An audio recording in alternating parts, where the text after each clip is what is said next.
Assalamualaikum warahmatullahi wabarakatuh.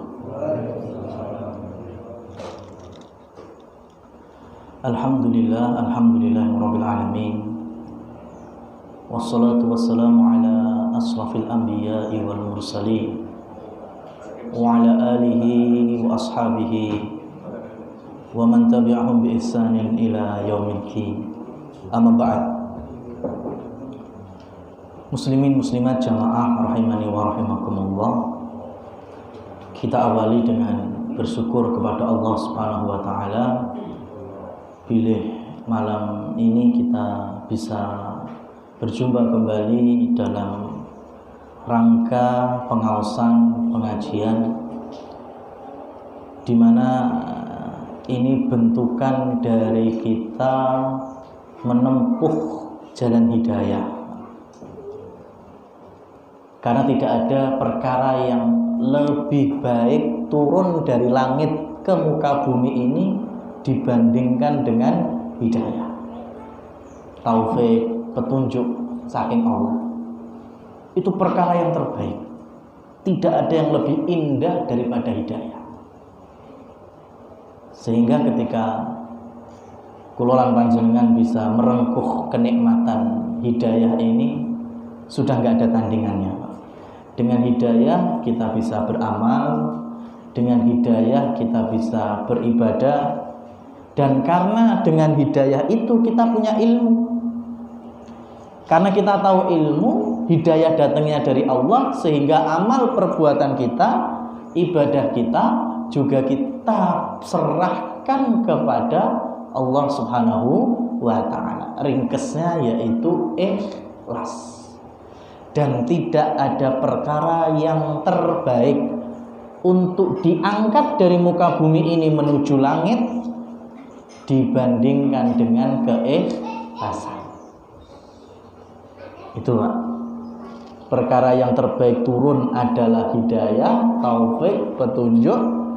Dan perkara yang terbaik naik menuju Allah di langit adalah keikhlasan. Dan kita patut bangga di saat Islam kita pegang, yang telah Allah ridhoi dengan firman-Nya, Inna dina indallahil Islam. Sesungguhnya agama di sisi Allah adalah Islam.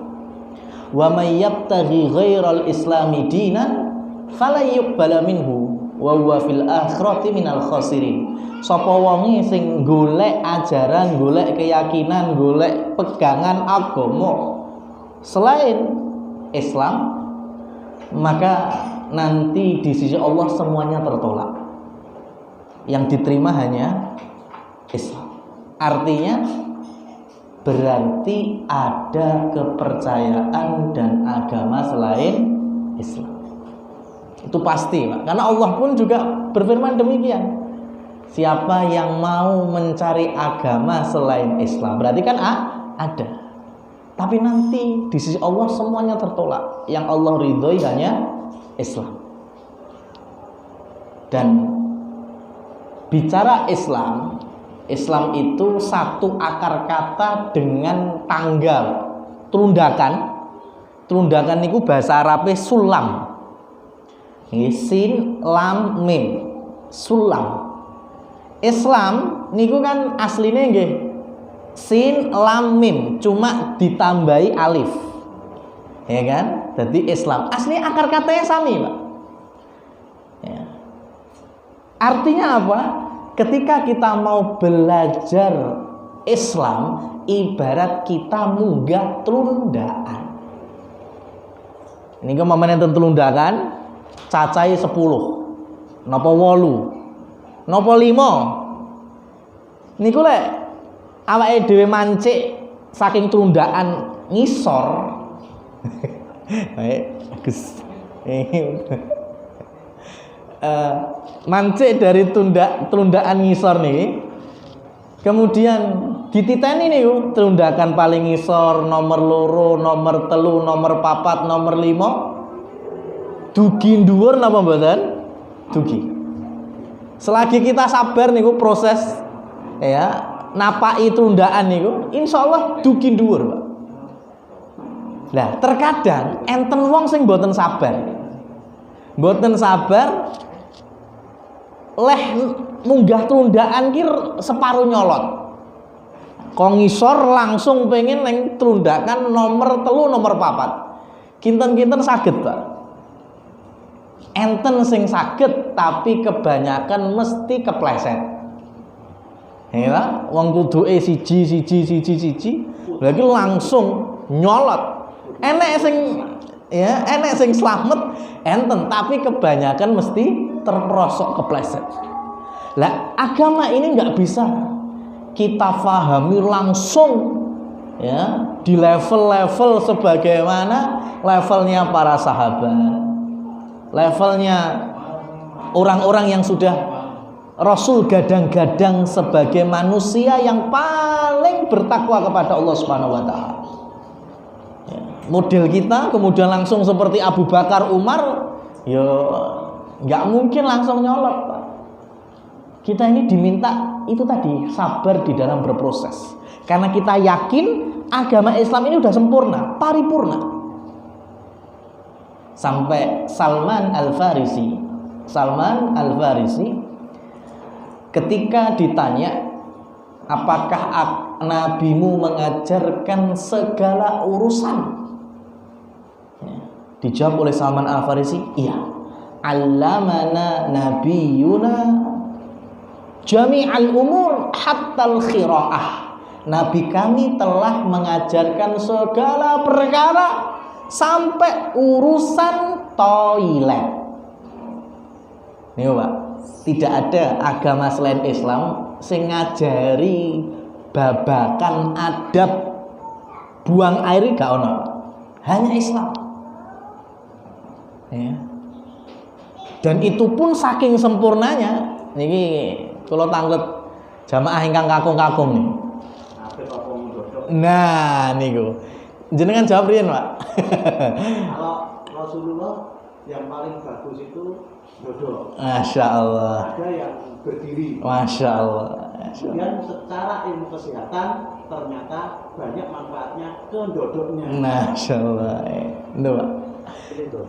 Jadi laki-laki itu buang air kecilnya jongkok atau berdiri. Ini saya nerangkan hanya 4 imam mazhab aja. Ya, ada imam mazhab Imam Abu Hanifah, Imam Malik, Imam Syafi'i, Imam Hambali, Ahmad bin Hambal. Imam Abu Hanifah beliau berpendapat jongkok berdiri oleh kabeh bebas. Itu kalau Imam Abu Hanifah. Ini menunjukkan kalau Islam itu saking sempurnanya sampai cerdasnya imam-imam itu seperti itu, Pak. Nggak sembarangan Imam Abu Hanifah berpendapat demikian.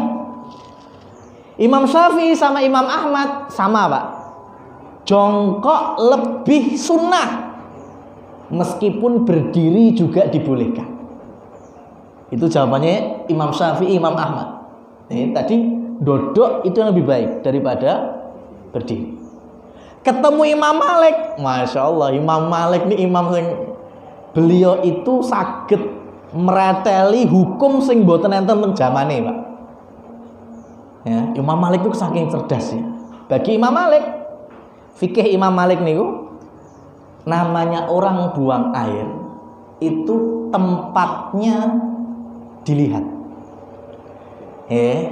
Tempatnya itu empuk apa atos. Nun sewu Bapak-bapak nggih. Dulu itu toiletnya ora kaya jedenge kula awake dhewe. Biyen kadang teng padang pasir atau mungkin di sekitar bebatuan. Terus tempatnya itu atos apa empuk. Sekelilingnya bersih atau kada najisnya. Ya, itu dipreteli. Kalau ternyata tempatnya itu empuk dan sekitarnya bersih tidak najis, ya, mau ngadeg mau dodok silahkan, bebas. Kalau tempatnya empuk sekitarnya najis, maka lebih baik berdiri. Kenapa? Karena air kencing itu langsung resep. Kalau kita duduk takutnya pakaian kita kena sekelilingnya najis. Makanya berdiri lebih baik. Kalau tempat itu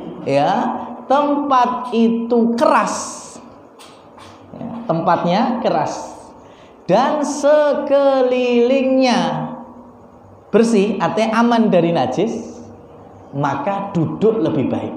Kenapa? Karena tidak akan nyiprat. Ya, cipratannya ora ado, Pak. Lek ngadeg kan tambah ado. Pun 3 to, Pak.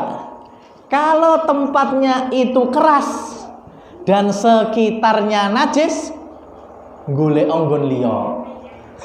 Kan pun dikasih tahu 3. Mosok ya sik golek si jingkas, ya, cari yang lain. Pindah nggon. Itu sampai detail seperti itu. Enggak ada agama yang lain yang membahas sampai sejauh ini. Ini Imam Malik. Imam Malik, ya, yang pengikutnya disebut dengan Maliki. Jenengan pernah, Pak? Ini jenengan Tumbas Siti. Tumbas Siti. Umpamanya jenengan ada tanah 100 meter persegi. Ya, niku jenengan tumbas, umpamanya 10 kali 10. Nah, niku jenengan tumbas. HE sampean niku sampai pundi, Pak? Haknya kan beli kan? Beli tanah 100 meter persegi. Ya. Dengan ukuran 10 kali 10.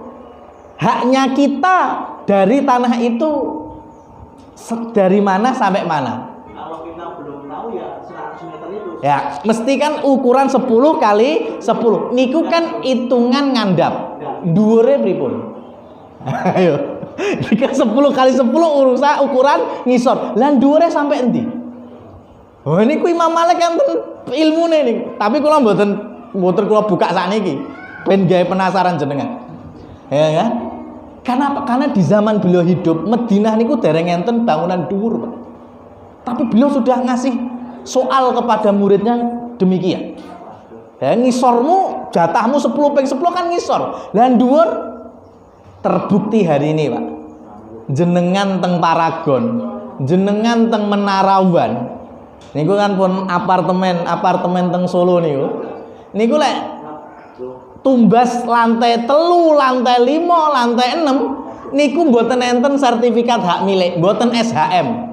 Entene napa? HGB, hak guna bangunan. Karena wong ora ngerti, Pak. Zaman sakniki enggak ngerti. Jane hakku dhuwur sampai piro?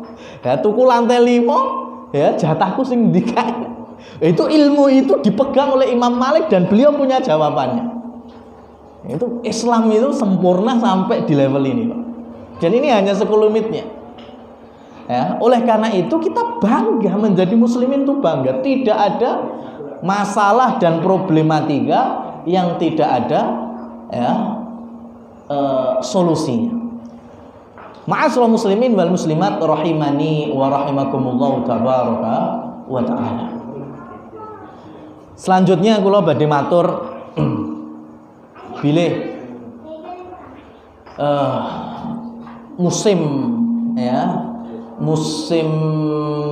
musim hari ini selain musim regondok mundak nih selain regondok mundak gitu lagi leres nih hari ini kita masih mengalami musim hujan, Pak. Ya, entah itu kadang subuh Jawa, kadang sonten Jawa, kadang dalu Jawa. Nah, dan Allah Subhanahu wa taala di beberapa ayat ya menunjukkan bahwa wa anzalna minas samaa'i ma'am mubarakah. Allah Subhanahu wa taala turunkan air dari langit itu air berkah. Jawah niku barokah. Milo ampun nggih. Lek pengin tambah barokah didongani hujan ini sebagai rahmat, hujan ini sebagai barokah, ojo sampai dadi azab. Lah niku sing leres. ampun malah salah. Udan terus toh. Nah niku ampun ngoten Pak nggih. Niku hujan itu rahmat, barokah. Biasane udan tak masjid sik wae. Wa minas sama'i rahmah. Wa yudhib ankumur rijza syaitan. Salah satu fungsi hujan itu bisa menghilangkan berbagai macam setan-setan yang ada di dalam tubuh kita, Pak. Ya, milo di antara kita ruqyah mandiri itu, Pak. Itu di antaranya jenengan gebyur banyu dan silahkan di awal-awal hujan baru turun itu jenengan ngapunten nggih, mustaka jenengan udan-udan itu ndak apa-apa, Pak. Karena Rasul pun hujan awal turun itu beliau buka surban, beliau buka peci beliau atau yang menutupi kepala beliau, kemudian rikmoni Nabi niku dibasahi oleh hujan. Ya. Dan niku kamus udan-udanan nggih masuk angin niku lek jenengan udan-udane 2 jam. Lah iki anyang-anyangan niku jelas. Gitu. Tapi lek hanya 3 menit, 5 menit ya, itu menunjukkan bahwa kita sedang mencontoh Nabi SAW. Ketika Nabi ditanya, kenapa engkau basahi kepalamu wahai Rasul? Nabi menjawab bahwa saya baru saja mencari rahmat yang turun dari langit. Nah, Masya Allah. Berarti piantun Jawa pun kenal hadis niki, Pak.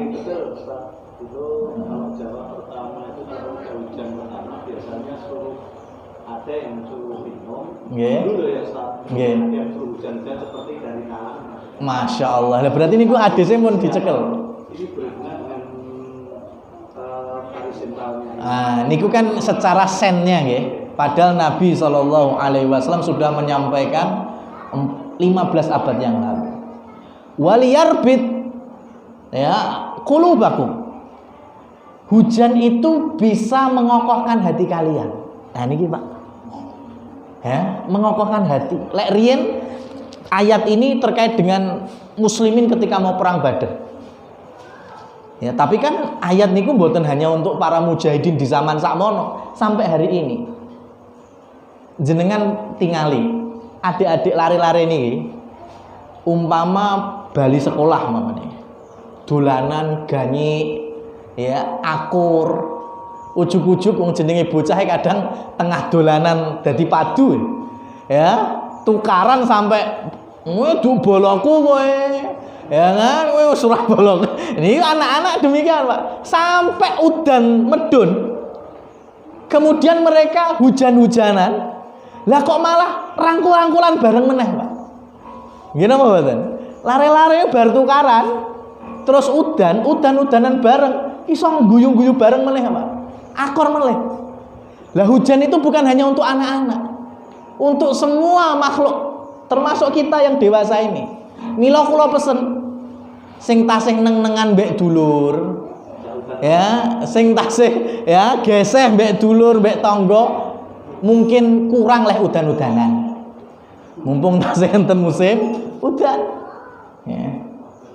Waliyutsabbit bil aqdam dan hujan itu bisa mengokohkan kaki kita. Ini hikmah ketika kita berada di musim hujan dan di antara hikmah yang lainnya yaitu yustajabud doa, yaitu doa mustajab lebih Allah dengarkan, lebih Allah ijabai ketika dipanjatkan di saat hujan turun. Ma'asyiral muslimin wal muslimat rahimani wa rahimakumullah tabaraka wa ta'ala. Terkadang yang jenenge musim hujan itu kan paling nikmate apa meneh lek pun yahmeten Pak. Enake ditinggal napa? Udan-udan ngene iki enake napa? Sekemulan ta. Ya kan? Enake kemulan. Dan lagi-lagi Islam dengan kesempurnaannya ketika di dalam beberapa riwayat bahwa Rasulullah Shallallahu Alaihi Wasallam wafat itu semua wahyu terangkat ya Sudah nggak ada Quran turun, sudah nggak ada Jibril membisiki Nabi lagi, sudah nggak ada. Semua metode turunnya wahyu, ya, itu sudah nggak ada. Kecuali satu yang Allah kekalkan sampai hari akhir. Bagi orang-orang beriman, Allah berikan yang disebut dengan ar-ru'ya as-salihah, yaitu mimpi yang baik. Nah, ini pembahasan yang terakhir nih gimana? Dados masalah mimpi niku dibahas Pak di Islam. Ya. Ar-ru'ya tsalatsa. Mimpi itu ada 3. Mimpi niku enten 3. Yang pertama adalah hadisun nafsi. Hadisun nafsi niku gejolak jiwa. Apa namanya? Ungkapan jiwa. Ya, niku yang pertama. Hadisun nafsi ini kata Rasul ibarat manuk nemplek. Ya, manuk nemplek pager, manuk nemplek wit, manuk nemplek pundi mawon. Itu awake dhewe meneng, awake dhewe gusah mesti miber. Ya napa mboten? Artinya enggak ada nilainya. Ya, ungkapan jiwa ketika kita tidur kok bermimpi, yang mimpinya itu hadisun nafsi, itu enggak perlu ditakwilkan, enggak perlu ditafsirkan. Karena itulah yang disebut dengan bunga tidur kalau dalam istilah Indonesianya. Lah niku kaya napa? Ngeten Pak, kalau gambarne nggih. Joko enjing niku kan bibar ngajar ngene-ngene iki pengen mie bakso. Pengen bakso kula. Jokawan iki pengen bakso, Mas. Tapi karena kesibukan ini dan itu urung kelakon. Ya. Sampai malam ini akhirnya gak sido bakso. Kemudian saya tidur mimpi mangan bakso. Lah sesuk bar jemahan enten sing ngajak kula bakso. Terus langsung kula, oh iki takwil mimpiku bengi. Lah niki salah, Pak. Ya, salah nih. Kenapa? Karena jok awal pancen kula pengen bakso, sampai ketekan turu kula niku kimpenan maem bakso. Itulah yang disebut dengan hadisun nafsi. Ya, jenengan ndeleng kok akeh men montor anyar. Aku yo pengen tuku montor anyar. Sik dereng kelakon. Tapi karena kuatnya keinginan sampai kegawa sarene jenengan itu. Dan mimpinya mimpi numpak motor anyar. Lah niku mboten saged tafsir nih. Niku enggak ada tafsirnya. Itu karena emang dari awal jenengan pun enten ya keinginan niku. Paham ya?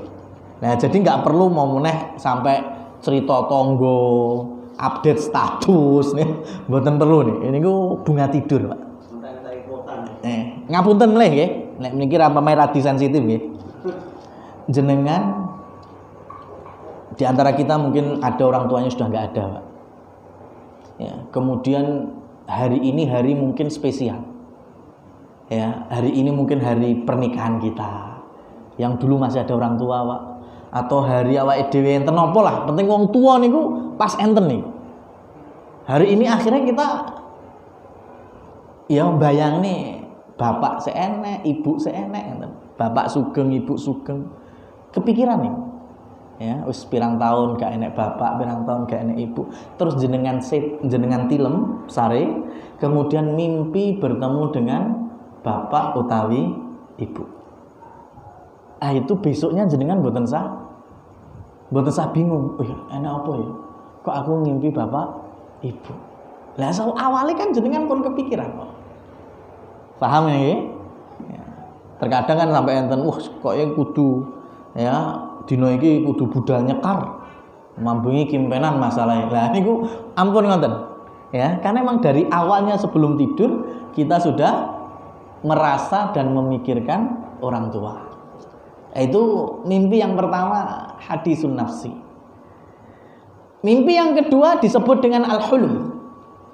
Hulum itu datang dari syaitan dan tandanya adalah menakutkan, gelisah, was-was, mengkhawatirkan. Ringkesnya mimpi buruk.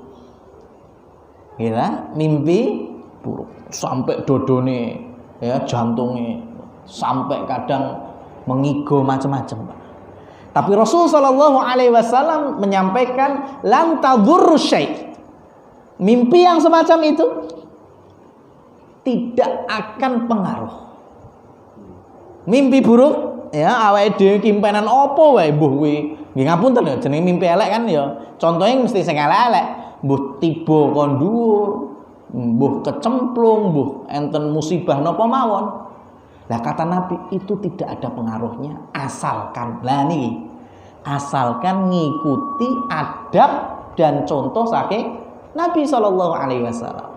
Lah adabnya apa? Kalau kita bangun karena takut kan, biasanya jegegah tangi, maka kita diminta menghadap kiri, ya, berta'awud, minta perlindungan diri. Ta'awud kan auzubillahi minasyaitonirrajim niku mawon, Pak. Simple. Kemudian memercikkan 3 kali, ya. Kula mboten mbasakne ngidu nggih, mercikne. Kula ngidu haicuh lho, ngregeti kasur. Memercikkan mawon. Napa to istilahnya nggih?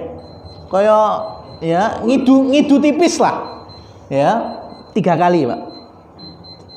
Ya, 3 kali. Kalau ternyata masih khawatir, koyoke galau, jenengan mandap saking kasur, ngambil air wudu. Kalau ternyata masih gelisah, sholat 2 rakaat, Pak. Ini ya plote ngoten nih, Pak. Ta'awud jangan lupa. Kalau sudah tenang boleh langsung tidur, kalau enggak ambil wudu, syukur-syukur sholat. Dan terakhir 1, jangan ceritakan kepada siapapun.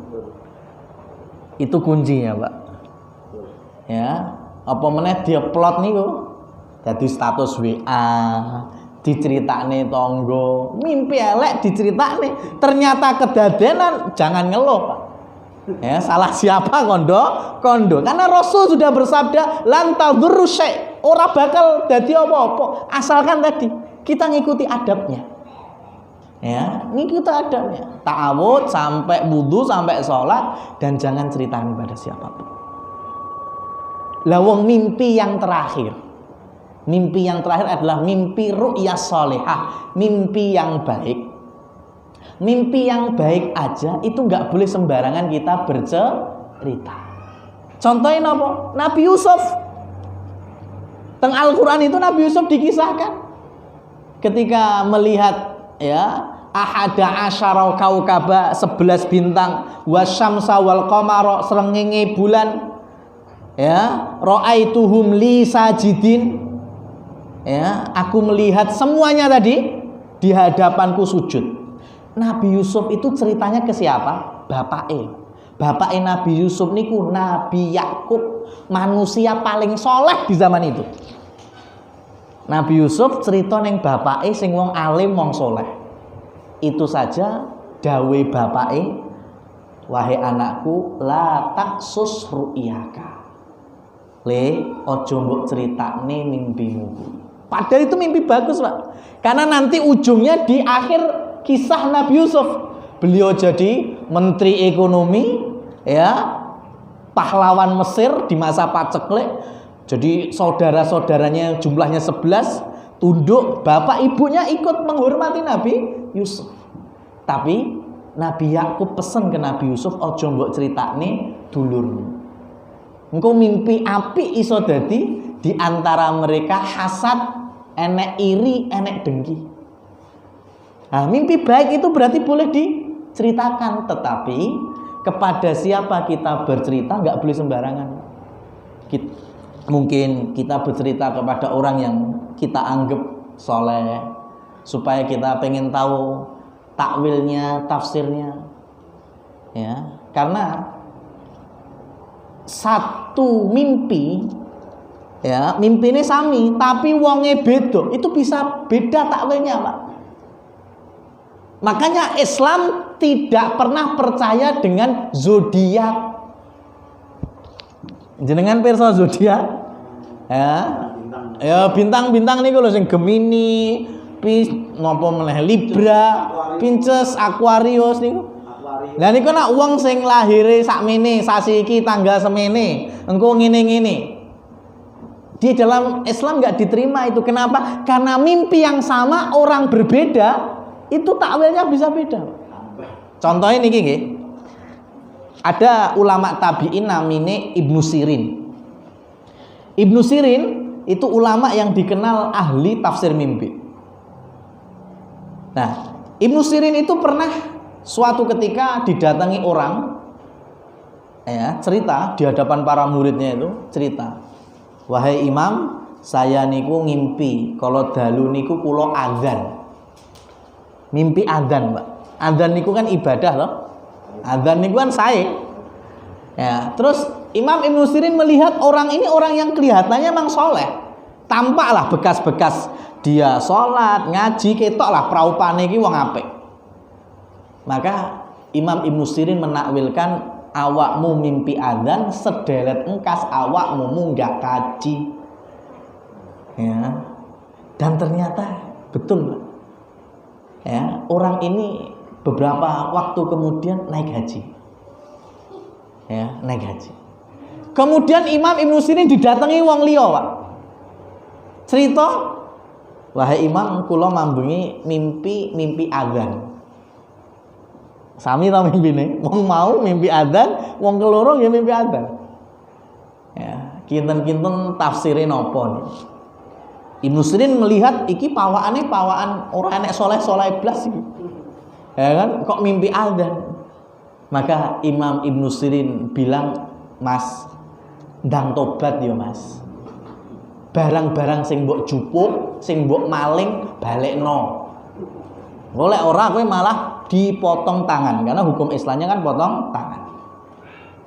Nah, murid-muridnya kan bingung, loh, ki mau ketekan wong pertama mimpi adzan ditafsiri munggah kaji, ki wong keloro mimpi adzan ditakwilkan maling begal. Ya, padahal mimpinya sama-sama adzan. Maka kemudian Imam Ibnu Sirin menjelaskan, orang pertama karena dia kelihatan orang soleh, orang baik. Ketika dia mimpi adzan, maka aku tafsirkan sebagaimana Allah meminta Nabi Ibrahim ketika selesai membangun Ka'bah, Allah berfirman, wa adzin linnasi fil hajj.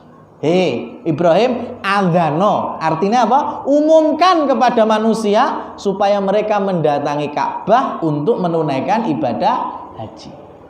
Nah, adzane mau digathuk nih kayak tadi, Pak. Allah memerintahkan Nabi Adam. Nah, iki wong apik iki, mimpi adzan sedalam kas munggah kaji. Nah, orang kedua, ketika mimpi adzan tapi wong ki praupane praupan ramambu salat, ramambu ibadah, maka beliau tafsirkan sebagaimana kisahnya Nabi Yusuf.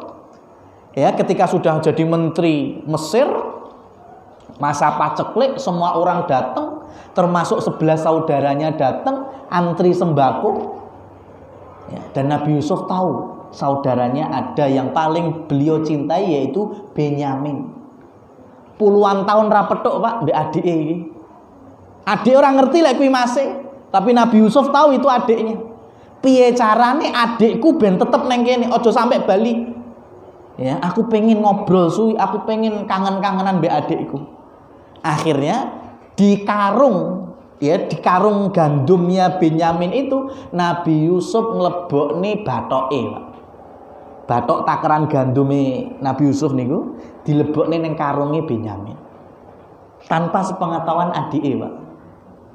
Maka ketika saudara-saudara yang balik mau pulang, Nabi Yusuf teriak adzan. Ya, adzan ini maksudnya berteriak, "Hei maling!" Ya kan? Ojo bali sik. Dulur-dulurnya kaget. Kita ini enggak mencuri, kita bukan keluarga pencuri. Ayah kami mengajarkan enggak boleh mencuri itu. Buktekno sekarang, buka karungnya siji-siji. Ketika dibuka karungnya Benyamin, ternyata betul batoke Nabi Yusuf di situ. Ini modusnya Nabi Yusuf biar iso cedak mbek adike sehingga nanti Benyamin lama tinggal di Mesir. Nah itu kisah ini kemudian dijadikan sebagai sumber oleh Imam Ibnu Sirin untuk mentakwilkan mimpi orang yang buruk perangainya tadi, buruk perilakunya. Oh sampean kuwi pancen maling, begal, ndang tobat Mas. Ini mimpi sama tapi orangnya berbeda, tafsirnya pun bisa berbeda. Ini ma'asyiral muslimin wal muslimat rahimani wa rahimakumullah tabaraka wa taala. Jadi ternyata ketika kita tidur ya, kemudian ternyata kita mengalami 3 jenis tadi, Pak. Ada yang hadisun nafsi atau bunga tidur, mimpi karena kegawan pikiran ya dari sebelumnya. Nah, itu nggak perlu ditafsirkan, nggak perlu ditakwilkan, nggak ada takwilnya itu, Pak. Kalau mimpi buruk yang kedua, maka ada adabnya, ada akhlaknya. Ta'awudz, kemudian ya, memercikkan sedikit dari ludah, kemudian wudu ataupun sholat, dan jangan sampai diceritakan kepada orang lain. Dan yang ketiga adalah ar-ru'ya as-shalihah, mimpi yang baik. Ya, mimpi yang baik itu datang dari Allah Subhanahu wa taala. Dan biasanya mimpi baik Allah berikan kepada hamba-hambanya yang beriman, yang beramal soleh sebagai kabar gembira atau sebagai firasat. Ya, karena hari-hari ini tidak seperti hari-hari zaman dahulu, Pak, yang firasatnya orang beriman itu kuat sekali. Hari ini firasat, jangankan firasat orang beriman, firasat malah cenderung kaya dadi perdukunan malah. Ya, firasat bisa didemonstrasikan, firasat bisa dijual belikan, firasat bisa dipelajari macam-macam.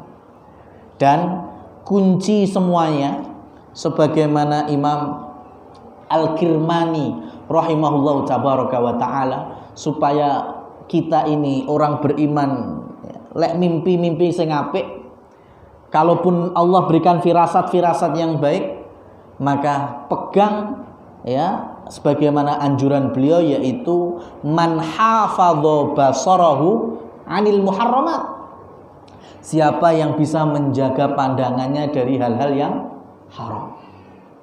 Ya, pandangan-pandangan yang haram, ya, gambar-gambar yang mungkin dilarang dalam Islam untuk kita lihat, dijaga dari semua itu. Wa man hafadha, ya, siapa yang menjaga makan, minum, pakaiannya dari yang haram juga. Ya. Jadi kita cari pokoknya kabeh sing dadi daging niku sing halal, Pak. Ya. Wis patoto sederhana tapi itu halal, lebih membahagiakan. Ya. Lahmun nabata min haram fannaru aula bih, daging sing tumbuh, daging sing dadi tapi ternyata dari sumber, dari modal yang haram, entah itu makanan, minuman, maka neraka yang lebih pantas untuknya. Maka orang yang bisa menjaga makanannya, minumannya terlepas dari segala macam keharaman Allah, ya, ini makanan, minuman itu bukan hanya zatnya, tapi cara memperolehnya juga sama, Pak. Kemudian yang berikutnya menjaga ibadah-ibadah wajibnya, menjaga ibadah-ibadah rawatib sunnahnya. Sholat wajibnya tuntas, puasa wajibnya tuntas, diiringi dengan ibadah-ibadah sunnahnya, rawatib sunnahnya, qobliyah, ba'diyahnya, puasa sunnahnya, ya, bisa istiqomah, bisa ajek, ya, tilawah Qur'annya, macam-macam. Dari ibadah-ibadah keseharian itu, kalau bisa dilakoni dengan istiqomah, falam tukhti firasatuhu, maka firasatnya tidak akan pernah salah. Artinya Allah berikan, ya, orang beriman itu cahaya selain daripada cahaya dari mata kita, yaitu cahaya dari hati kita ini. Semoga bermanfaat, ya, semoga bisa diambil hikmahnya. Aqulu qouli hadza fa subhanakallahumma wa bihamdika asyhadu an la ilaha illa anta astaghfiruka wa atubu ilaik. Secara pribadi kami ucapkan matur nuwun atas undangannya, kemudian kedatangannya jamaah di musola ini, semoga bisa istiqomah untuk kembali bertemu di majelis berikutnya. Wabillahi taufiq wal hidayah. Wassalamualaikum warahmatullahi wabarakatuh.